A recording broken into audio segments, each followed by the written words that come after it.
महाराष्ट्र हम देख रहे हैं किस तरीके से वहां पर कोरोना का कहर टूट रहा है और अगर एमएसएमईज के लिहाज से देखा जाए तो टॉप 5 स्टेट्स में चौथे नंबर पर महाराष्ट्र है और साथ ही महाराष्ट्र के अंदर जो पॉलिटिकल इंस्टेबिलिटी, मतलब ऐसा पहली बार देखने के लिए मिल रहा है कि राज्य का जो गृह मंत्री है, हाईकोर्ट जब इंटरवीन करता है तो फिर उनको इस्तीफा देना पड़ता है। ये पॉलिटिकल इंस्टेबिलिटी, आपको लगता है इस दिशा में महाराष्ट्र बढ़ रहा है, सरकार पर संकट? जो कुछ हो रहा है वो अच्छा नहीं हो रहा है। इसमें महाराष्ट्र की जो क्रेडिबिलिटी थी, विश्वसनीयता थी, उसमें काफी धक्का लग रहा है। और स्वाभाविक रूप से राजनीति में जो भ्रष्टाचार, इसके कारण लोगों में भी आक्रोश है।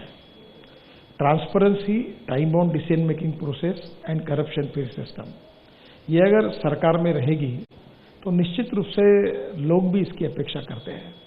पर महाराष्ट्र में जो चर्चा हो रही है, मैं पॉलिटिकल बातों में नहीं जाना चाहता हूं, पर उसमें महाराष्ट्र की इतिहास, संस्कृति और महाराष्ट्र की जो क्रेडिबिलिटी थी, उसको काफी धक्का पहुंच रहा है। पर सर, आपकी जिस तरीके की शख्सियत है और जिस तरीके की पारदर्शिता आप बरतते हैं, नैतिकता के लिहाज से जो आपका स्तर है, आपको क्या लगता है पर्सनली, क्या इस सरकार को बने रहना चाहिए? देखिए, मैं उस राजनीतिक इसमें तो कोई चर्चा नहीं करूंगा, पर इसके बारे में सरकार कोई भी हो, पार्टियां कोई भी हो, इस प्रकार की बातें होना हमारे देश की लोकतंत्र के लिए अच्छा नहीं है। मैं अक्सर एक बात लोगों को कहता हूं जी, no philosophy can be taught to empty stomach. सही बात। तो मैं जब बीजेपी का अध्यक्ष था तो बहुत लोग मुझे आते थे और कहते थे कि मैं अपना जीवन देश के लिए देना चाहता हूं। तो मैं कहता था, आप क्या करते हो, आपका परिवार क्या करता है? तो बोलते थे, मेरा दुकान बंद हो गया, परिस्थिति खराब है। तो मैं उनको बोलता था, पहले अपना घर ठीक से चलाओ, ईमानदारी से रोजी रोटी कमाओ और फिर पार्टी का काम करो। जब तक आप स्टेबल नहीं होते तब तक हमें उसकी जरूरत नहीं। तो पैसा कमाना गुनाह नहीं है सनदशीर मार्गों से, और राजनीति में काम करने वाले लोगों ने मिनिमम अपना ईमानदारी से कोई काम धंधा करना चाहिए, फिर काम करना चाहिए। राजनीति ये फुल टाइम जॉब नहीं हो सकता, क्योंकि राजनीति ये पैसा कमाने का धंधा नहीं हो सकता।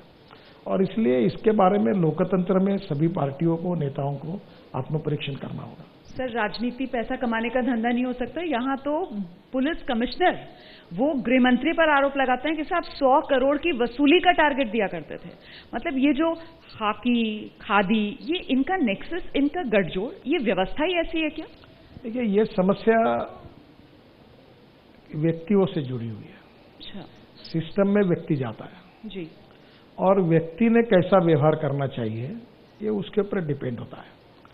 और हमारे बीच में no one is perfect and no one can claim that he is perfect. उत्तम, अधिक उत्तम, सर्वोत्तम, कम अधिक चीजों में अच्छी और बुराई सब में होती है।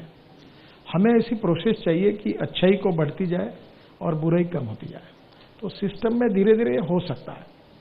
जैसे मोदी जी के नेतृत्व में हमने अब 7 साल हो रहे हैं और 7 साल में हमने करप्शन के बारे में काफी कठोर निर्णय इस सरकार ने किए। और मुझे कभी कभी लगता है, अभी मैं 17 लाख करोड़ रुपए के काम पिछले 5 साल में कर चुका हूं। अभी हमारे 9.5 लाख करोड़ के काम चल रहे हैं, पर कभी कोई कॉन्ट्रैक्टर है। परसों एक अच्छी घटना हुई कि एक गुड़गांव के द्वारका में रहने वाले गुप्ता करके सज्जन है, तो वो मेरे पास आए उनके लड़की को लेकर। तो हमारे मेंबर ने कहा कि ये अपने यहाँ काम करते हैं, मुंबई दिल्ली हाईवे पर सोना में पहले 2 पैकेज इनके ही है, तो ये आपको मिलने के लिए आना चाहते हैं। तो काम कुछ नहीं, आपको मिलना है। तो मैंने वो आए तो उन्होंने मुझे कहा कि मैं 2014 में हमारी कंपनी की स्थिति बहुत ही खराब हुई थी, तो हमारी एक स्कूल थी, तो मैं टीचर बनने के बारे में सोच रहा था। पर बाद में आप बने मंत्री, सरकार आपकी आई और फिर मैंने फिर काम शुरू किया।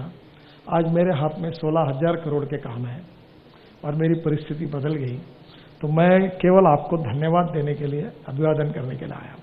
तो मुझे ये भी पता नहीं था कि 16,000 करोड़ रुपए वाला आदमी कभी मुझे मिला भी नहीं। तो ऐसे 25-30 हजार करोड़ करने वाले हमारे यहाँ कम से कम 60-70 लोग होंगे, पर कोई आने की जरूरत नहीं पड़ती है।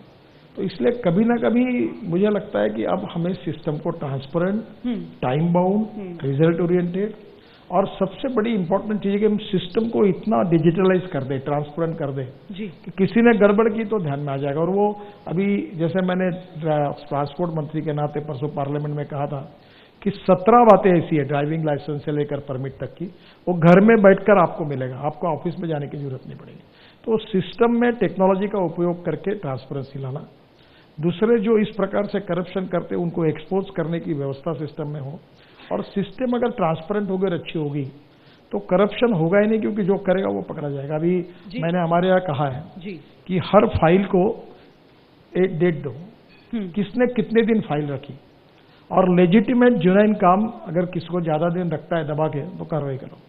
तो धीरे धीरे टेक्नोलॉजी का उपयोग करके भी हम लोग अगर सिस्टम को काफी करें तो सुधार हो सकता है। पूरा नहीं होगा, काफी प्रमाण में होगा, और ये एक प्रक्रिया लॉन्ग टर्म है। न पाबंदी हो न कोई हद हो तो बस खुद बनाई सरहद हो।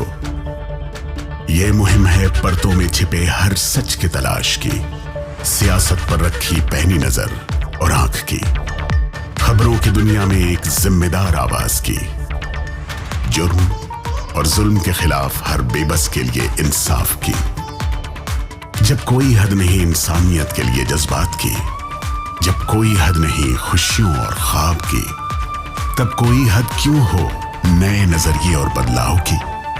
तोड़ के हदों के ताले नए सपनों को पाले, बांधे सबको एक धागे, आपको रखे आगे एबीपी न्यूज।